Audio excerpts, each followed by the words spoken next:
Hey,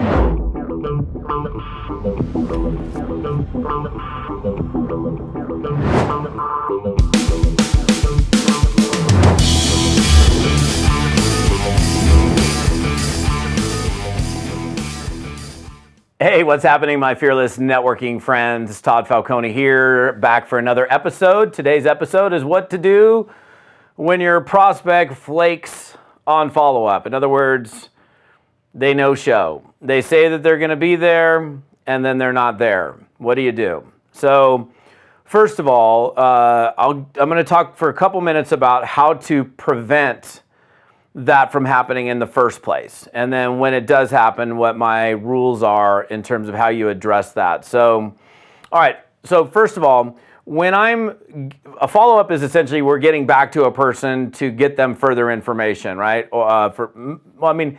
Let's say I send out an initial video and I'm going to get back to you tomorrow to follow up with you. That could be considered a follow-up, or maybe they've reviewed some information, but they needed additional information about something.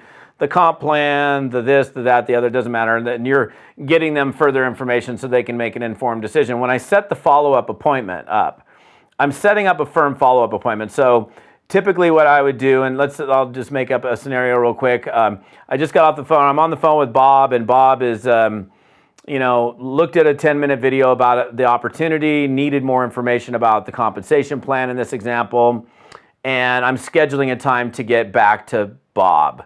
And when I'm scheduling this time to get back to Bob, I'm going to say, Bob, when in the next 24 hours can you take a look at this compensation plan video? And I did a previous episode maybe a month or so ago on asking better questions on follow-up. That might be something to go. I don't remember what the episode is, but probably be a good idea to go back through that. So I'm going to ask him the question, when in the next 24, let's say it's, and you could ask it anyway. If it's in the morning, you can say, when can you look at the video today, or when in the next 24 hours, or when can you look at it tomorrow if it's late in the afternoon.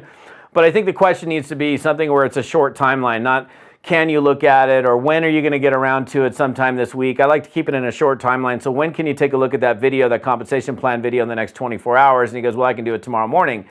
I'm like, great. Is it possible for when tomorrow morning can we get back together so I can address questions for you? Does 11 o'clock work for you, or does maybe 1 o'clock in the afternoon? Which one would be better for you? So, the either or type of situation. And then all of a sudden, he goes, okay, 1 o'clock is good for me. So I'm setting up a firm appointment at 1 o'clock. So now I've scheduled a follow-up with this person at 1 o'clock tomorrow. I'm going to say, look, do you have a calendar that you operate in? Yes, I do. Well, do me a favor. Put me in your calendar for 1 o'clock. Your phone's going to ring at 1 o'clock tomorrow. My objective at that point is just to address any questions that you have, alleviate any concerns that you might have, and just help you get clear on what it is that we're doing, and then we can figure out what step we want to take next. Does that sound fair? He's like, yeah, no problem. And so I have him calendar the appointment at 1 o'clock in his calendar. So I want to confirm he has a calendar. And I want to make sure Bob has my phone number. I'm going to say, look, Bob, I want to make sure you got my phone number. It's 206-555-1212. Can you repeat that back to me? And I'm going to have him repeat it back to me because I don't know if he's dyslexic or he didn't hear me. And he says 206-555-1212. I'm like, great. You got my phone number. I'll see you at 1 o'clock tomorrow. Listen, if something comes up, and for any reason, like things come up, I get it. And if something happens and you don't have a chance to have watched that video on the compensation plan by our scheduled time to talk tomorrow at 1 o'clock, will you do me a favor and just give me a buzz back or send me a text message and let me know that you haven't gotten around to it so we can reschedule? Because I'm super busy, got a lot of people I'm working with, and it's going to be a lot easier for me to reschedule because otherwise we're not going to have anything new to talk about until you've had a chance to review that information. Can you do that for me? He's like, absolutely, I can. So now what he's done is he's made a promise to be there at 1 o'clock, and he's made a promise to me that, if something comes up, he's going to call me back. So now tomorrow, 1 o'clock rolls around, 1 o'clock on the nose, not 12:45, not 1:15, 1 o'clock, his phone rings. I'm super anal about appointments. I don't know about you, but if it's a 1 o'clock appointment, it's not a 1:05 appointment. If it's a 1 o'clock appointment, it's not a 12:45 appointment. It's 1 o'clock. So at 1 o'clock, his phone rings. And I mean on the number, because I got it in my calendar. 1 o'clock, time to call him. The phone rings. Now, this is when we flake, if he were to flake. Now, first of all, because of the way you set it up, he's already broken two promises to you. A, he'd be there, and B, if he couldn't make it, he would let you know, and now he's not there. So what I do with flaky people on follow-up is this. 1 o'clock rolls around, he doesn't answer. Okay, well, that's not a good sign. He's already broken two promises, but I'm going to be cool. I'm going to maintain my coolness. I'm not going to freak out. I'm not going to get mad. I'm just going to leave him a message. And I never call and don't leave a message. That's foolishness. You have a scheduled time to talk, at 1 o'clock, I'm like, hey, Bob, Todd Falcone here, getting back. We had a 1 o'clock appointment. Hope everything's okay. Listen, you might be running late or something. No worries. Here's my phone number, 206-555-1212. I do it slowly and clearly, twice. Listen, give me a buzz back when you're free. Look forward to connecting. Now, I'm going to leave it at that point, and I'm going to give him, and if you want, here's the rule I would give with flaky follow-ups. 3 strikes and you're out. 3 strikes and you're out. So I've left him a message. Now, what I'm going to do is I'm going to give him 48 hours to call me back. So I left him the message. He didn't show up. I was there at 1 o'clock. I'm the one that's being professional. In your case, you're the one that's being professional. And at 1 o'clock, leave the message, and I'm going about my day. I'm not worried about him. I've got other things going on, other people I'm talking to, other business to attend to. What do I do at that point? Is I put him into my calendar 48 hours from now at some random time. Maybe the same time we reconnected the day before in the evening. So if it's Tuesday, maybe I'll push him to Thursday afternoon, and I'll just say, call back Bob in my calendar. So, I see it in my calendar on Thursday. I'm like, cool, Bob, Todd Falcone. And let's say, in this case, I still haven't heard from Bob. I'm calling him again. Hey, Bob, Todd Falcone, we had a meeting we had scheduled on Tuesday. Hope everything's okay with you. Listen, I know you're busy. I got a lot of stuff going on. If you want to continue our conversation on this, be happy to discuss it with you. Hope you had a chance to get through that compensation plan video. Here to address any questions for you. You let me know either way. Here's my phone number. I'll leave it twice, speaking clearly and slowly, and I'll move on. So now I've left Bob one message the day that we were supposed to meet. 2 days later, I would leave him another message. And then I'm going to give him like 48 or 4 days. So now I've left him 2 messages. If over the next 4 days I still haven't heard back from Bob, clearly already through his actions, he's showing me what his interest level is. But a few days later, 4 days later, this is the rule. 4 days later, I'm going to put him in. So this was Thursday. It'll be Friday, Saturday, Sunday, Monday. So sometime on Monday, 4 days later, I will have dropped him in my calendar to say, call back Bob 3rd time. And I'm going to call, and he's either A, he's going to answer, and if he answers, then we'll chat, and if he doesn't, then I'm going to leave him a 3rd message. Say, Bob, Todd Falcone here. Listen, it's the 3rd message to you. We had a scheduled time to meet that last week. I've left you a couple messages. Listen, just from your lack of getting back to me, I'm assuming at this point you may not be interested, and if that's the case, no big deal. If for some reason you change your mind, you want to have more of a discussion about this, would be happy to chat with you. Hope you're having an amazing day, and best of luck to you. And I'll leave it there. And so now, 3 strikes and you're out. So he's totally flaked. That's what I'm talking about in a flaky prospect, meaning they haven't gotten back to you.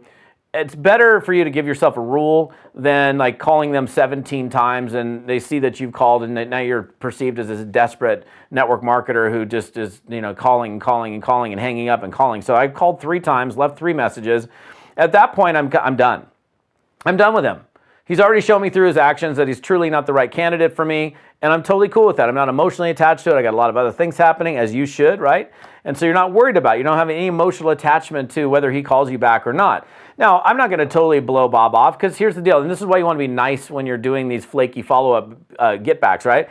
Is because we don't know what's going on. You don't know that maybe something totally traumatic or dramatic happened in his life, and if you blow up on his voice, I can't believe you're such a flake. What the hell's wrong with you? Blah, da, da, da, da.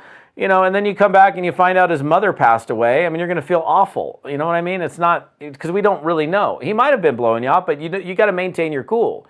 And then so what I'll do at that point is I'll just drop him like 30 to 45 days later, some random day on my calendar, get back to Bob, left 3 messages, no return calls, and then I'll just kind of surprise him like a month and a half later. Just check in and ring. And a lot of times what's crazy is they'll answer the phone. It's like, hey, Bob, Todd Falcone, and I've had this happen so many times. Oh my gosh, I'm so sorry. I'm so sorry that I didn't get back to you. I had this going on and this, and I couldn't handle all of it. And I'm like, no worries, man. I mean, timing's important, and I get it. I totally understand. But if you blew up on their voicemail, you're going to ruin the opportunity for any future follow-up. And again, I'm not worried about it. He might, he might pick up 30 days later. He might not. If he picks up and he's like, I didn't answer and I didn't get back to you because I didn't want to do that crazy network marketing thing you were talking about. I'm like, hey, no worries. I'm just being the professional guy and getting back to you because you wanted me to get back to you. So not a problem, man. Best of luck to you. If for something happens and you decide you want to have another conversation about this, I'm always game. I hope you have an amazing day, and I'll let you go. And that's fine too. But at that point, you've done all you can do in your follow-up. You're not emotionally attached, but you're also not letting go. Now, at that point, if he's like, I'm totally not interested after my second follow-up and I surprise him 30 days later, and he was like, I didn't call you back because I wasn't interested. I don't know. Maybe I'll drop him 6 months from now. I don't really let people go unless they tell me to take a flying freaking leap, which I don't think I've ever really had happen, maybe once in a blue moon. But, timing is everything for people. Sometimes, and then I might continue to drip on him with information or something, kind of low pressure, making sure I'm providing him information in the future. Totally cool, not a problem. And that's it. So that's what you do with flaky follow-up people, right? So that's it for the episode. So I don't know if you're finding me on YouTube. If you're on YouTube, hey, what's up, YouTubers? If you're listening to me on podcasts, I appreciate that.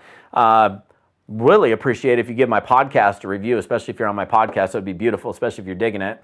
And you might be on my page, toddfalcone.com. Now, if you want to get the rest of this episode, other things that are associated with this, and other training that'll help you, including some free downloadable material that'll help you understand how to do network marketing more successfully, head on over to toddfalcone.com/episode 34.